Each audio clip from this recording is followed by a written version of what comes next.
আল্লাহ পাক রব্বুল আলামিন বলেন, ও দুনিয়ার মানুষ তোমরা শোনো, আমি আল্লাহ পাক রব্বুল আলামিন তোমাদেরকে বেহুদা সৃষ্টি করি নাই, অযথা তোমাদেরকে আমি আল্লাহ সৃষ্টি করি নাই। তোমাদেরকে সৃষ্টি করার পিছনে আমি আল্লাহর একটা উদ্দেশ্য আছে নাকি নাই? আমার আল্লাহ পাক রব্বুল আলামিন বলে, বান্দা তোমাদেরকে সৃষ্টি করার পিছনে আমি আল্লাহর একটা উদ্দেশ্য আছে। ওই উদ্দেশ্যটা আমি আল্লাহ কোরআনে কারিমের মধ্যেই বলে দিয়েছি, ওয়ামা খালাকাতুল জিন্না ওয়াল ইনসা ইল্লা লিয়াবুদুন। চিৎকার মেরে কন্যা আল্লাহু আকবার। আমার আল্লাহ পাক রব্বুল আলামিন বলে, বান্দা তোমাদেরকে আমি আল্লাহ সৃষ্টি করেছি, আমি আল্লাহর একটা উদ্দেশ্য আছে। ও আল্লাহ আপনার কাছে জানতে চাই আপনার আবার কি উদ্দেশ্য আছে। আমার আল্লাহ পাক রব্বুল আলামিন বলে দিলেন, আমি মানুষ এবং জিন জাতিকে সৃষ্টি করেছি একমাত্র শুধুমাত্র কেবলমাত্র আমি আল্লাহর গোলামি করার জন্য। এই দুনিয়ার মানুষেরা আল্লাহর ইবাদত করবে, আল্লাহর ইবাদত ছাড়া মানব জাতির জন্য কল্যাণ করার কিছুই নাই। মানুষেরা আল্লাহর ইবাদত করবে। আল্লাহ পাক রব্বুল আলামিন বলে দিলেন, ও জগতের মানুষ তোমরা শোনো, ইন্নাল্লাযীনা কাফারু সাওয়াউন আলাইহিম আআনযারতাহুম আম লাম তুনজিরহুম লা ইউমিনুন। ও দুনিয়ার মানুষ তোমরা শুনে রাখো, যারা কুফরি আকীদা ধারণ করেছে, ইন্নাল্লাযীনা কাফারু, যারা কাফের হয়ে গেছে, যারা কুফরি আকীদা ধারণ করেছে, তারা শতবার চেষ্টা করলেও আমরা যেমন আল্লাহর ইবাদত বন্দেগী করি, আল্লাহকে একবার আল্লাহ বলে ডাকি, আমার আল্লাহ পাক রব্বুল আলামিন বলে, রে বান্দা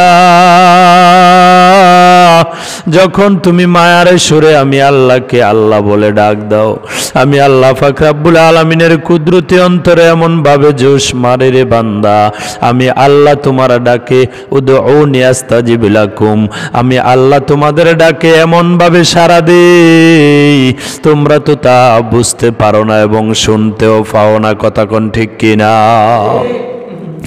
আমার আল্লাহ বলে দিয়েছেন, উদউনি আস্তাজিব লাকুম, এ বান্দা তোমরা আমাকে ডাকো, আমি আল্লাহ তোমাদেরকে ডাকবো। কন্যা আল্লাহু আকবার।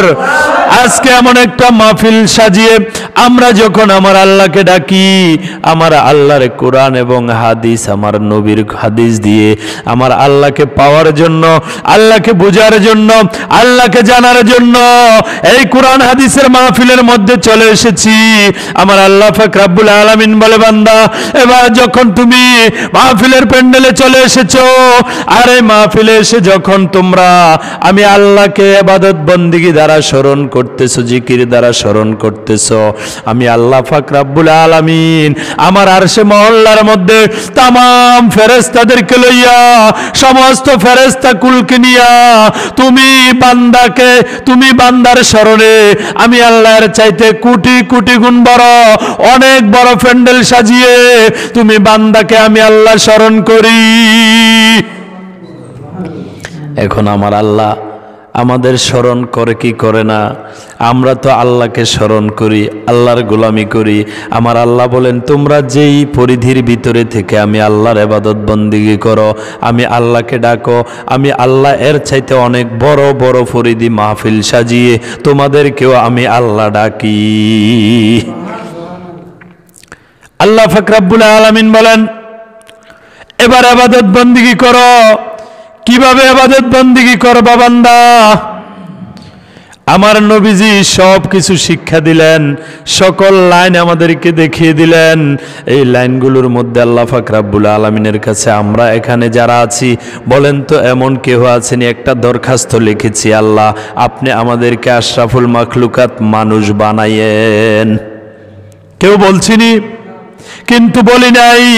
আল্লাহ পাক রব্বুল আলামিন বলে, তোমরা কেউ আবদার করো নাই, তোমরা কেউ আমার কাছে দরখাস্ত দাও নাই, তারপরেও তোমাদেরকে আমি মানুষ বানাইছি, এবার তোমরা শুকরিয়া আদায় করো।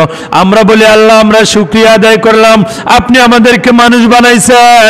আর এই মানুষকে আল্লাহ রাব্বুল আলামিন বলে দিয়েছেন আশরাফুল মাখলুকাত, সৃষ্টির শ্রেষ্ঠ, মানব জাতি সৃষ্টির সেরা। এখন আল্লাহ পাক রব্বুল আলামিন বলে, শুধু সৃষ্টির সেরা হয়েই তোমরা কি ক্ষান্ত হয়ে গেছো নাকি? আমরা বলি না না না, শুধু সৃষ্টির সেরা হয়ে আমরা এখানে থেমে যাই নাই। আপনি আল্লাহ আমাদেরকে আরো দিয়েছেন, আপনি আল্লাহ আমাদেরকে আরো অনুগ্রহ করেছেন, আরো দয়া করেছেন, আরো মায়া করেছেন। কিভাবে দয়া মায়া করেছেন আপনি? আল্লাহ পাক রব্বুল আলামিন বলে, রে বান্দা, আমি যে মানুষগুলোকে সৃষ্টির শ্রেষ্ঠ হিসেবে ঘোষণা করেছি, তুমি কি জানো এই শ্রেষ্ঠত্বের ভিতরে আছে হিন্দু, বৌদ্ধ, খ্রিস্টান, ইহুদি, নাসারা, বিজাতিরা, ঠিক কিনা? আমরা কি হিন্দু নাকি? আমরা কি বৌদ্ধ নাকি? আমরা হিন্দুও না, বৌদ্ধও না, আমরা খ্রিস্টানও না, আমরা বিজাতীয় না, আমরা কাফেরও না, বেঈমানও না, ঠিক কিনা? আমরা মুসলমান। আমরা কি? আল্লাহ পাক রব্বুল আলামিন মুসলমানদেরকে ডেকে বলে, ইয়া আইয়ুহাল্লাযীনা আমানু, ও ঈমানদারেরা, যখন তোমরা ঈমান এনেছো, ঈমান আনার পরে তোমরা যখন মুসলমান হয়ে গেছো, উদউনি আস্তাজিব লাকুম, তোমরা আমি আল্লাহকে এবার তোমরা ডাকবা। আমরাও বলি, আল্লাহ আপনাকে আমরা ডাকতে চাই। আমরা ইসলামের ভিতরে, উদখুলু ফিস সিলমি কাফা, ইসলামের ভিতরে আপনি আল্লাহ যেভাবে আমাদেরকে দাওয়াত করেছেন, যেভাবে আমাদেরকে প্রবেশ করার জন্য হুকুম করেছেন, ঠিক তেমনি ভাবে আমরা কালিমার মালা গলায় নিয়ে আমার দয়ার নবী, মায়ার নবী, হায়াতুন নবী, জিন্দা নবী, নুরুন আলা নূর নবীকে মহব্বত করে, মায়া করে, ভালোবেসে আল্লাহর নবীর প্রেমে পাগল হয়ে আল্লাহর নবীর শানে মিলাদ মাহফিল দিয়েছি। কথা কোন ঠিক কিনা? এখন এই মিলাদ মাহফিলে আমরা এসেছি, আমার আল্লাহ পাক রব্বুল আলামিনের কাছে আমরা এতটুকু কথাই জানতে চাই, আল্লাহ আপনি যে আমাদেরকে সৃষ্টি করেছেন, সৃষ্টি করার পরে আশরাফুল মাখলুকাত বানিয়েছেন, এটার মধ্যে আমাদের শুকরিয়া। তবে আশরাফুল মাখলুকাত হিন্দু, বৌদ্ধ, খ্রিস্টানেরাও, কিন্তু আপনি হিন্দু, বৌদ্ধ, খ্রিস্টানদের থেকে আলাদা করে, যাচাই বাছাই করে, পছন্দনীয় করে, মায়া করে, দয়া করে আমাদেরকে আপনি মুসলমান বানাইলেন। কথা কোন ঠিক কিনা? আপনার মনোনীত ধর্ম ইন্নাদ-দীন ইনদাল্লাহিল ইসলাম, এই মনোনীত ধর্মটার ভিতরে আমাকে আপনি প্রবেশ করিয়েছেন, ইসলামের ভিতরে আপনি আমাদেরকে কবুল করেছেন। এই জন্য আল্লাহর দরবারে শুকরিয়া আদায় করার দরকার আছে নাকি নাই? সালাতুন ইয়া রাসূল, সালামুন ইয়া হাবিবাল্লাহ, আলাইকুম সালাতুন ইয়া, সালামুন ইয়া হাবিবাল্লাহ, শুধু ওজুদাস রহমতাল লিল আলামিন, মসজিদে ও শুধ হামারো এ জমিন, সালাতুন ইয়া, সালামুন ইয়া হাবিবাল্লাহ, आके आएदाम आके आमुद नो फलक में राजियो, औलिया व अम्बिया मोहताजियो, सलातुनिया रसूल अल्लाह अलैकुम, सलामुनिया हबीब अल्लाह। আল্লাহ পাক রব্বুল আলামিন পবিত্র কোরআনে কারীমের মধ্যে বলে, হে বান্দা, কিভাবে তোমরা আমি আল্লাহর ইবাদত করবা, কিভাবে আমি আল্লাহকে তোমরা ডাকবা, ওই রাস্তাগুলো আমার নবী দেখিয়ে দিয়েছে। কথা বলেন ঠিক কিনা? আল্লাহ পাক রব্বুল আলামিন আমাকে আপনাকে বলে, এ দুনিয়ার মানুষ, তোমরা যদি আমি আল্লাহর ইবাদত বন্দেগী করো, ওই ইবাদত বন্দেগীগুলোকে অনেক ক্লাস করা হয়েছে, অনেকগুলো ভাগ করা হয়েছে, অনেকগুলো আলাদা আলাদা পৃথক করা হয়েছে। তার মধ্যে সবচাইতে দামি ঈমান আনার পরে আকিমুস সালাত, সবচাইতে যার দাম বেশি সেটা হচ্ছে নামাজ। সবচাইতে যার দাম বেশি সেটা নামাজ। আর এই নামাজ বান্দারা পড়বে, কাফেরেরা পড়বে, মুনাফিকেরা পড়বে, ইহুদি খ্রিস্টানেরা পড়বে নাকি মুসলমানেরা পড়বে?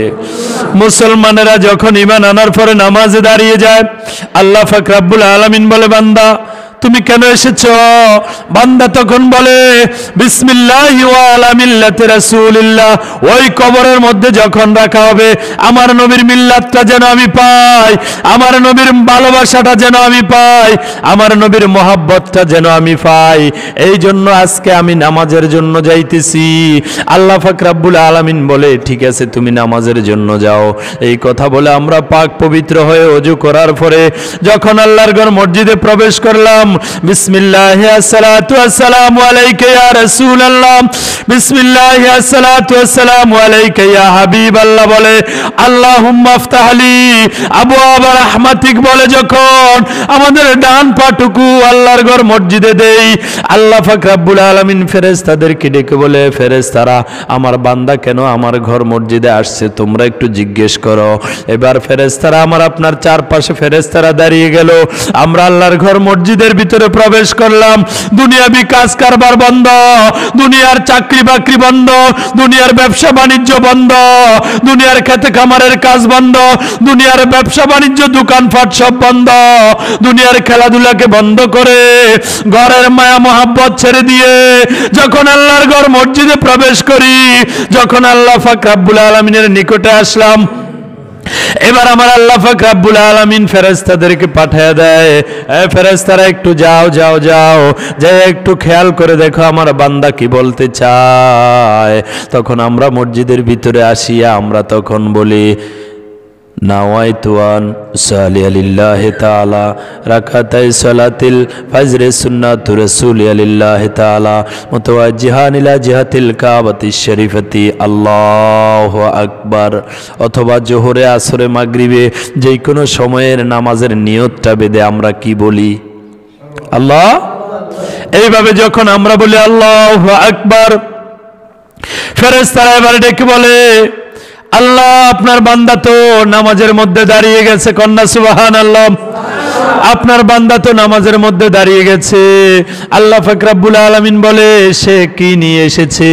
বলে আপনার বান্দাগুলো সারাটা জীবন শুধু অন্যায় আর অন্যায়, গুনার গুনাহ, মিথ্যার মিথ্যা, সুদ আর সুদ, ঘুষ আর ঘুষ। তার জীবনের মধ্যে পাপাচার ছাড়া, গুনাহ ছাড়া তো আমি ফেরেশতারা আর কিছুই দেখি না। কথা বলেন ঠিক কিনা? তাহলে আল্লাহ পাক রব্বুল আলামিন বলে, ও ফেরেশতারা তাহলে এবার যাও, আমার বান্দা যে সারাটা জীবন গুনাহ করেছে, অন্যায় করেছে, অপরাধ করেছে, ওই অন্যায় অপরাধের গুনার গাঁটটিটাকে একত্র করে একটা বস্তার ভিতরে ঢুকাও, ঢুকায়া তার বান্দার গুনাহগুলোকে তার মাথার উপরে দিয়ে দাও। গুনাহগুলো তো আমার বান্দার, ঠিক কিনা? তাহলে গুনাহ যে করছে ওই বান্দার মাথার উপরে গুনাহগুলো রেখে আসো। সুবহানাল্লাহ। এবার ফেরেশতারা তাই করবেন আল্লাহর হুকুম অনুযায়ী। এবার বান্দা যতগুলো গুনাহ করেছে সারা জীবনে, ওই গুনাহগুলোকে একত্র করে একটা গাঁটটি বানাইয়া ওই বান্দার মাথার উপরে গুনাহগুলো রেখে দেওয়া হবে। এবার বান্দা আল্লাহু আকবার বলে যখন, এইভাবে হাতের উপরে হাত রেখে নিয়ত বাঁধবে। নিয়ত বাঁধার পরে আমার আল্লাহ ফেরেশতাদেরকে জিজ্ঞেস করে, ও ফেরেশতারা আমার বান্দার এখন বর্তমান অবস্থা কি?